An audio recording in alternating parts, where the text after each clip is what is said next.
Hello, everybody, and welcome in live to the 40 Acres Postgame Show. I am your host, Matthew Miller. Please hit that like button. Please subscribe down below. It really helps out the channel, guys. So thank you for that. Um, Texas escapes, and I'm talking escapes Houston. Not good. Not good at all. Did very few things well in this game. A lot to work on. Also, coming out of the bye, you got to be better. You have to be better versus a team. I know it's like a Super Bowl type game for them, but it's still not good enough, guys. It's not. It's just not good enough. And if this team doesn't improve in certain areas, you're going to see issues. So hopefully we can get some stuff figured out. Hopefully we're good enough going forward, guys. But if we're not, we're going to lose a game at some point. We're going to lose a game at some point. Now, we still make it to the Big 12 championship game because the Big 12 is bad this year. Big 12 is bad, but it's still not good enough. Again, we have to play to a standard, and we just refuse to do that. We refuse to do that consistently. Steve Sarkisian hasn't really put a full game together at the University of Texas yet, and that is a problem. That is a gigantic problem for this university, for this team. And there are points where we look very good. First quarter and a half of this game, very good, very enthusiastic coming out in the start. And I was impressed. I was like, wow, this is the first time under Steve Sarkisian where we've come out and just dominated, honestly, from the opening jump, other than the only game I can think of is another game where we blew a lead. It was the Oklahoma game 2 years ago where we're up 21-0. They came back, storming back, end up winning the game. And maybe that's a theme with this team, guys. Maybe under Steve Sarkisian, he can't stay consistent throughout the whole game. Maybe that's the issue. That could be the issue. And if that's the issue, this team will not win a championship with him being the head coach at the of the University of Texas. It just won't. I'm going to go in a little bit deeper, guys. But before I do, if you're going to go buy tickets, why not save money? So go over to ticketsmarter.com, type in code BIG for $10 off a purchase of $100 or more. Type in code BIG20 for $20 off a purchase of $300 or more at ticketsmarter.com. If you watched the Ohio State game today, like I did, those tickets were very expensive in the lower bowl. You could have saved an extra $20 buying 2 tickets. Heck, you buy 1 ticket in the lower bowl, you would have saved $20 because they were going for $500 to $600. So you could have saved yourself a lot of money. Also on the agenda, guys, please subscribe to the SEC channel. It really helps out. We're trying to grow that brand. Texas will be there next year, so I will be over there on that channel next year. Also, subscribe to the Big 12 channel, guys. The link is right there, so please do that. It really helps out the channel. Again, please do that, guys. I'm here every week with Texas Tuesdays. May get pushed to Wednesday this week. We'll see. And then I'm here after every game. I will be here, win or lose. Thank God it wasn't a loss. Could have been. We got lucky at the end with that call. But we won the game, we survived, and we move on to next week. I believe our opponent next week, I'm trying to think, I think it's BYU at home. So, and there's rumors Quinn Ewers broke his collarbone, so he will not be playing if that is the case. I'm hoping that's not the case because let's be honest here, guys. We're not winning a Big 12. We're probably not winning a Big 12 championship with Malik Murphy. We're not. We're just not. I know people hate on Quinn, but Quinn's more accurate than Malik. You saw Malik struggle with accuracy in this game. You see his arm strength, but the accuracy just wasn't there on. I believe he only threw 2 or 3 passes, but it just wasn't there. So I believe it really takes down the ceiling of this team, guys. And again, it's just frustrating. So we come out, we go up 21-0. I'm thinking, okay, let's roll. The problem is you have to continue to play with that killer mentality because, again, Houston's going to keep trying this game. This is their Super Bowl. They said it this week. Dana Holgorsen came out and said, our booster said, if you go 0 or if you're 0-11, but you beat Texas and end up 1-11, that's fine. We are their Super Bowl. And guess what? They're not going to give up unless we make them give up. We didn't make them tap. And to me, guys, 28-0 is at the point where you're allowed to take your foot off the gas, and you have to be at halftime for that. You have to have a 28-point lead at halftime. We never got to that point, so you cannot allow yourself to take the foot off the gas. You just can't do that. Tommy Roberts, I 100% agree. Texas plays like this on a down and down, or I wouldn't say down and down out, but game-to-game basis, you don't know what you're getting. Again, Steve Sarkisian has not called a complete game. We either come out like this, gangbusters, and then give it up. Case in point, this game or Oklahoma game 2 years ago, or we sleepwalk through the first half, and then we turn it on the second half and end up winning. There's been not yet to be a game so far where we put it on a team, and then we continue to put on. Even the Baylor game, guys, we scored 0 points in the fourth quarter. Like, there's not a game where we're up 24-0 at halftime or 24-3 at halftime, and then we just continue that pace and we end up winning like 48-6. That has not happened yet, and that is frustrating. And teams that win championships do that. They put it on teams throughout the whole game, and we have not done that. It's been a real bugaboo with this team. And Quinn Ewers started out like gangbusters. I believe he was 19 of 20 at one point. After that, what was he? 19 of 20. So he was 2 of 9 after that before he got hurt. Our best player is Jonathan Brooks. Let's be honest here. He was our leading receiver. He was our leading rusher. I told everyone at the beginning of the season, I said, who's the dark horse Heisman candidate on this team if there is one? I said Jonathan Brooks. And I was right. He is our best player on this team, period. End of story. Again, 20 carries, 99 yards, basically 5 yards a carry, 0 touchdowns rushing. Then he had 8 receptions for 51 yards. He had the most receptions on the team, most targets on the team. X did have 92 yards, but he had 6 catches for it, and he also had a touchdown. That was Quinn Ewers' best throw at the University of Texas, that throw to Xavier Worthy for the touchdown. He let him in stride. It was a great catch by Xavier Worthy. We really didn't see that much today, and that's because Houston plays a 3-3-5, so you can't really stretch them vertically. But you have to be able to take what is there, and I felt like we just didn't take advantage of that. We didn't check down quick enough, and I think Quinn needs to, again, he needs to get better at recognizing, guess what? They're playing 3-3-5. Let's just check down right away. Because if you check down right away to someone like Jonathan Brooks, who has good contact balance, good speed, good vision, he can get more than 2 to 3 yards, which he was basically getting. If you would have got it to him sooner, he would have gotten more than that. And that's my issue with Quinn on those plays. Again, another issue I have with Quinn, slide. You got hurt because you didn't slide. You're 195 pounds. You don't have that padding anymore. If you're going to run, slide or get out of bounds, especially it's situational awareness on a lot of this stuff, guys. He's not getting a first down there. You're 3 yards short of the marker. If you want to lower your shoulder to get a first down, fine. If you just want to lower your shoulder to lower your shoulder and then end up getting hurt, that's an absolutely dumb play by Quinn Ewers. And he really does. He lacks football IQ. I don't think he's a dumb guy. I've heard him speak. There are certain people you hear speak and you know that person's not very intelligent. That's not the case with Quinn Ewers. His football IQ, I do question. And I don't question his hard work. I think he's proven that. It comes down to football IQ. I just don't think it's that high. And I hate to call him out like that, but I just don't. That's one thing. Like, if Malik does struggle, I feel confident with Arch being able to run the offense. Do I think he'll be able to flourish? Probably not. He's a freshman. But I think he'll know the offense. I think he'll know exactly where to go when the play goes right. And I think Quinn Ewers does for the most part. There's still sometimes he doesn't know when to do that. Another thing, defense. Where the hell has the front before been? I think we had 1 sack today that caused the fumble, and then Broughton is the one that recovered it by Jalen Ford, the sack. Other than that, I don't think we had any other sacks. That's 1 sack versus it's an average Houston offensive line. They've got more pressure on Quinn than we did on Donovan Smith. Our back end is our weakness. And if we're not getting pressure, you're going to see it get torched like it did today. Donovan Smith had 370 yards passing, 11.8 yards per attempt. That is elite. That is Hendon Hooker versus Alabama last year. We were letting Donovan Smith, and by the way, I don't hate Donovan Smith. I think he's actually underrated. But still, he shouldn't be doing that to your defense. He shouldn't. And our safeties are absolute trash at covering.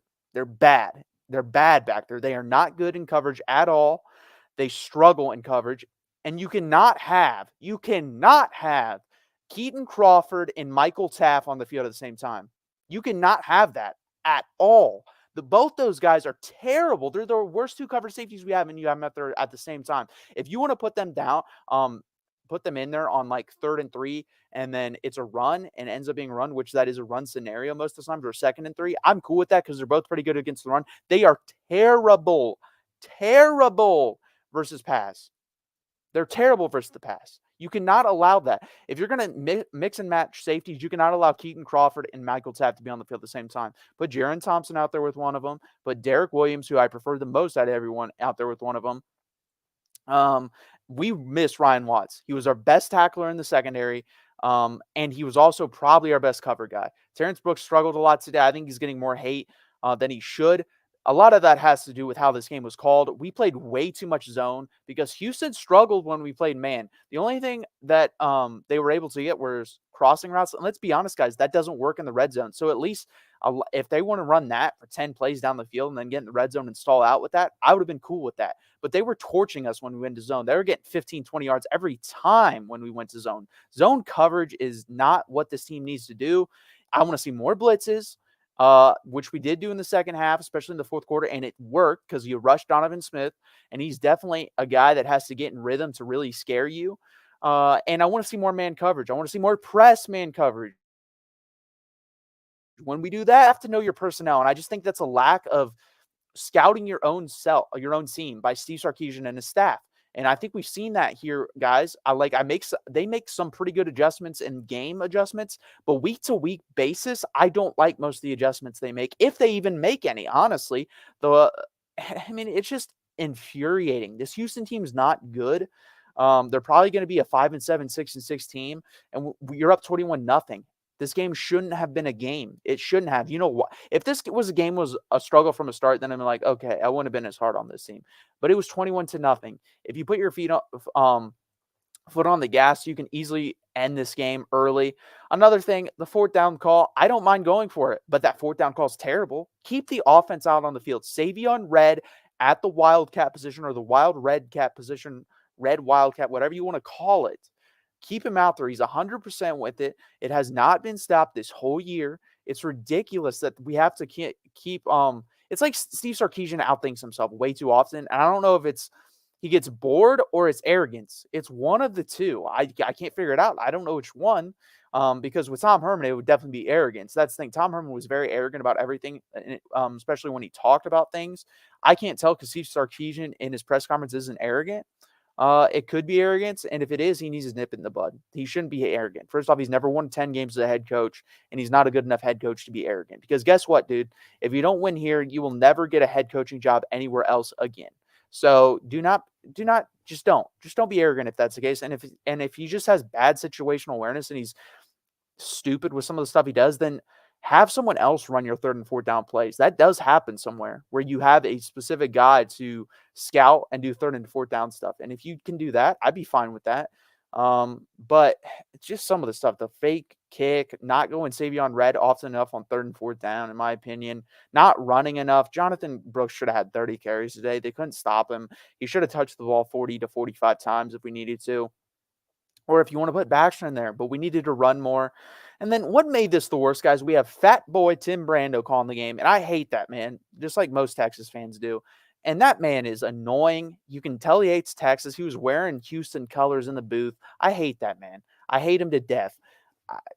I'm not going to go off too far because he is a human being, but my God, scum of the earth, in my opinion. He makes me throw up every time I listen to him. I don't like listening to him. I wish someone would cut this and send it to him. I'm pretty spot on with how the whole Texas fan base feels about Tim Brando. That's what made it worse. I had to listen to that fat SOB talk about Texas losing, and the spot at the end of the game, that guy was basically begging the ref to say, oh, that's a first down. He wanted it so bad because he hates Texas. And was it a bad spot from the angle that we had? Yes, it was a bad spot. But for an announcer to basically cream his pants on live television to give another team a spot is unprofessional, in my opinion. You're not a Houston Cougars announcer. And even if you were, it'd still be unprofessional. I hate when home team announcers call games like that. I think you should be 50-50 down the middle. If you want to lean one way a little bit, that's fine. But if you're that much of a one-sided, it's really annoying, especially being the second lead guy for Fox. You should not be doing that. Spencer Tillman, I don't really have an issue with, but Tim Brando's an idiot. Just that honestly was icing on cake. That made it way worse. And I may not have showed the score. I think I did show the score, but we'll show it up there again. 31-24, Texas beats Houston. Feels like a loss, but it's a win. We'll take it, guys. We are now, 6-1, I believe. I'm just praying Quinn's okay because, honestly, if he's not, we'll lose a game for sure. I still think we make the Big 12 championship. I don't know if we can beat Oklahoma without Quinn, with Malik Murphy at quarterback. I don't. Some people may think we can. I don't know. I need to see more Malik Murphy. He's got the arm strength. He's got the arm talent. I don't know if he has the accuracy, and I don't know if he has the capability of running this offense, knowing the ins and outs. But let's be honest here. I don't think Quinn Ewers knows the ins and outs as well as I thought he should at this point in his career. So he may be good enough. I hope he's good enough. I like Malik. I have no issue with him. I think he's a really good quarterback. I think if he's not here next year, he'll be somewhere else starting. So we have enough talent around him. We really do. We could run down Houston's throat today if we decided to, but for whatever reason, that's not what we decided to do. I will say, I will give Sark credit. Running back screens were phenomenal. We need to see more of those. This was like the first time all year, other than the little spin around throwback screen where we fake one way and then throw it back the other. He really hasn't been running back screen, so I really liked that from the offense. Uh, I'm trying to think what else I liked. I like that. I like the Xavier Worthy deep ball. After AD Mitchell caught that one touchdown in the beginning, we went away from him. Didn't like that. We didn't really see much of Jatavian Sanders today either. So just all in all, a very inconsistent game from this team. Not a great game at all. It really is frustrating. Can we put a full game together? Can we put a full 60 minutes together one time? Because if we come out like this, guys, and we play out on the road at Iowa State or on the road at TCU, we're going to lose one of those games. And we play like this versus Kansas State, we'll lose. I think we could play like this versus Baylor or BYU and win. I think we could play like this versus Tech and win. But those 3 games, we could honestly lose. Do I think we'd lose all 3 of them? No. Just by the odds, I think our talent's too great. But could we lose 2 of them? 100%. This team could lose 2 and go 9-3. And even if we've gotten the Big 12 championship game and won it, it's still not a successful season to me. I think 10 wins in the regular season should be the minimum for this team. This team is way too damn talented. I like most of the coaches on this staff. I think Blake Gideon may be in over his head, as we've seen. I think Pete K, if he's going to play this zone the rest of the year, we're going to lose. We are. And he's in over his head. And just fire him, honestly, and put Jeff Choate in charge of the defense, because you can't allow – I think everyone could see it. When we went to zone, we struggled mightily. When we put Michael Taft and Keaton Crawford on the field, we struggled mightily when they were on the field together. I think you can play one of those guys at a time with a different safety. You can't play both. This week, Terrence Brooks struggled, whereas last week, Gavin Holmes struggled. We really need Ryan Watts back. We miss him because he was like the lockdown over there, and then you just rotate the other corner position, and basically you would get beat once or twice a game over there, but not really that much. And it was the safeties that really stood out. Now you're seeing the safeties and corners stand out, and the front four is not getting the pressure they should. Teams can't run versus us. They can't. Our run defense is very, very good. Our front 7 is still a very good unit. It's not as good as I thought it was coming because Oklahoma kind of exposed it. They were the only team in the run game, and then they were also able to stand up to our rush. I think we had 2 sacks in that game. And we weren't great today. I think we had 1, maybe 2 sacks. I think we had 1 for sure that caused a fumble by Jalen Ford where Vernon Broughton recovered it, but just frustrating. We have way too much NFL talent on this team, way too many guys that are going to get drafted to struggle versus a Houston team. In my opinion, if we played a B- game, we beat by 10 plus points at least, guys. Like the spread was 22.5. You have to win this game by at least 3 touchdowns to me. That's not even covering it. I would have been fine with it, but 31-24 is just freaking unacceptable. And there's a reality in which if they place that ball in the right spot, most likely we're going in overtime. And guess what? The team struggles in the red zone. Overtime does not favor a team like us, especially with a backup quarterback on the road. And I wouldn't be shocked if they score there if they go for 2. If I'm Dana Holgorsen, I don't think you should have, because you have a backup quarterback, and I would have gone into overtime versus a team that's not good in the red zone. But Dana Holgorsen is a ballsy man. He's done it before with West Virginia. He went for 2, won the game. So I wouldn't have been shocked if they scored there and went for 2. Again, guys, can you please hit that like button? Please subscribe down below. Go over to the Texas channel. Do the same thing if you're on the Big 12 channel. If you're on the Big 12 channel, go over to the Texas channel. I'm here after every Texas game. I'm here Texas Tuesday, 7:30 p.m. Eastern time. We may change the time. We may change the date. We'll see. But from now, it is Texas Tuesdays at 7:30 p.m. Eastern time. So please hit that like button and please subscribe down below, guys. That spot at the end of the game helped us as well. That was off by a whole yard. Yeah, it was. But let's be honest here. There were some holding calls in there there's 3 to 4 that were just obvious that didn't get called. But yeah, it did. It helped us. And it takes luck sometimes, guys, and I'll take it at this point. I mean, I've gone through enough BS with this team to where they want to give me one free one, I will take it gladly. Again, I'm just glad we didn't lose with Tim Brando calling the game at Houston, in-state, Big 12 game. It would have been bad look. It would have been a bad look for sure for Texas, and could have caused us to lose a recruit or 2, honestly. It really could have. So we're 6-1. Hopefully Quinn will come back at some point this year. If not, guys, we could have just saw Quinn Ewers' last play as a Texas Longhorn. That is a reality that we may have to deal with, because I don't think he's coming back unless this injury is like super serious and it could hurt his draft stock. But if he's hurt like a broken collarbone, he won't come back this year and he'll be out. And that will be his last game ever as a Texas Longhorn, which is sad because he was having a very good year. He was having a pretty good game. Again, he needs to work on some things, but he's definitely gotten better. Again, he needs to be more decisive, and his IQ in game needs to get better because he should have slid there. There also, when the play is not like 1-2 read, one of those guys isn't open, he really struggles, and he needs to work on getting to the third and fourth read and doing it more quickly. He's very indecisive, guys, and that's his biggest thing. Indecisive and football IQ are the two big things for Quinn Ewers. So I'm hoping he's okay because I don't know about Malik Murphy. We really haven't seen Malik Murphy. He's thrown like 10 passes as the Texas Longhorn, so it's going to be very interesting to see. We play a decent BYU team. If we play like we did today, we'll win. We'll probably win anyways just because it's at home. But like I said, guys, then we go on the road to TCU and Iowa State. If we play like that, we're going to lose one of those games. I'm telling you right now. I predicted at the beginning of the season it would be TCU, but for some reason I'm getting this eerie feeling that Iowa State is going to ruin this season. I'm just starting to get that feeling. I really hope that's not the case, but they run the same type of defense we saw today, and for whatever reason, Sark cannot figure out 3-3-5 defenses. He cannot. He cannot figure it out for a whole game at least. And our defense, honestly, at this point, isn't good enough to where 21 points is going to win us a game. It might have been early in the season. It's not right now, especially with the health concerns and the lack of pass rush from the front four. So, I mean, we're probably going to have to score 28-31 versus Iowa State to win that game. I think Iowa State can put up 21 on this offense or on this defense. So it's going to be very interesting the rest of the season. If you guys have any comments, questions, concerns, drop them in the comment section. Timothy Green, at least you're not West Virginia right now. Yeah, but you guys, I mean, if you guys still win 7-8 games, you guys overachieved, in my opinion. I had you at 5-7. So if you win 7 games, it's a good year for West Virginia. Texas was projected by everyone, and everyone will say, oh, Texas is always projected. That's just not the case. It's not true. Texas is not always projected to win the Big 12. I think this is the first year since 2010 or 11 that we were projected to win the Big 12. So it'd be a really, really big deal if we didn't at least get to the Big 12 championship game. And in my opinion, win it. I had us 10-2 winning the Big 12 championship game. That is still there for us. But if Quinn Ewers is hurt, it's going to be an issue. It really is. We're going to have to rely on, in my opinion, the best running back in college football, and Jonathan Brooks. I've been tooting that horn for a year and a half, and I'm hoping Steve Sarkisian starts tooting because he's not doing it enough, guys. He's not giving the guy enough carries. He's just not.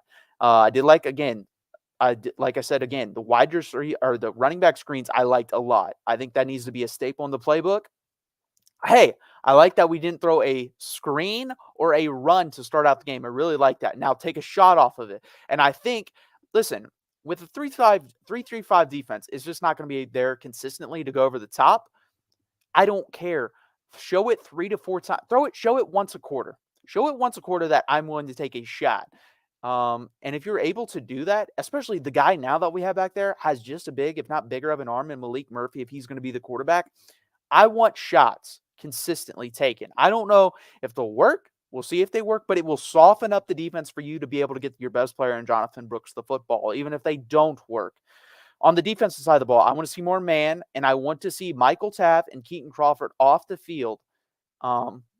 At the same time, I want to see him split up. I want to see more Derek Williams. We saw that more today, so I liked it. And Anthony Hill didn't have a great game, but guess what? Run him out there. He's still a good player. Also, blitz more because we're not getting pressure with our front four. And I know our safeties stink, but if you're going to blitz also, don't have Michael Taft or Keaton Crawford back there. Have Jaron Thompson and Derek Williams. Jaron Thompson isn't great in coverage, but he's better than those two guys. So if you're going to blitz, have one of those two guys. I'm tired of seeing Michael Taft cover guys, especially wide receivers or tight ends, one-on-one when you're blitzing. Because guess where it's going every time? It's going to Michael Taft's man. It does not work. It's pathetic. I've seen it over and over again. I said in the preview show that Manjack would have a pretty good game because he's a good player, and Texas struggles in the secondary at the position he plays at. And he dominated in this game. He had over 80 yards receiving. He was a constant chain mover. We were very lucky he got nicked up on that play. I don't like to see it happen, obviously, but it did help Texas a lot. But again, guys, we do end up winning. It's not all is lost here. We do win 31-24. So again, can you please hit that like button? Please subscribe down below. There's more of you guys in here now, so please hit that like button. Please subscribe down below. I'm here every Tuesday, 7:30 p.m. Eastern time until something may change, but right now that's what it is. And then go over and hit that like button and subscribe on the Texas channel and the Big 12 channel. I'm here after every Texas game. So again, guys, I think that's going to do it for me. Texas does win this game 31-24. Should have been worse than that. I think I predicted 41-16. Houston's defense lets up 33, and we didn't even get that number, guys. That's not good enough. It's not. But we are 6-1, so that is good.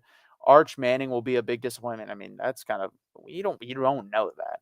And first off, he's not even going to play most likely. But again, guys, please hit that like button. Please subscribe down below. Hook 'em, guys. We do end up winning this one, 31-24. Not what we liked, but again, it's not all it's not all doom and gloom, guys. We are 6-1. Everything that we want is still in front of us. For now, if we play like this again for the coming down the stretch, it won't be. But for now, it is. Hook 'em, guys. 6-1.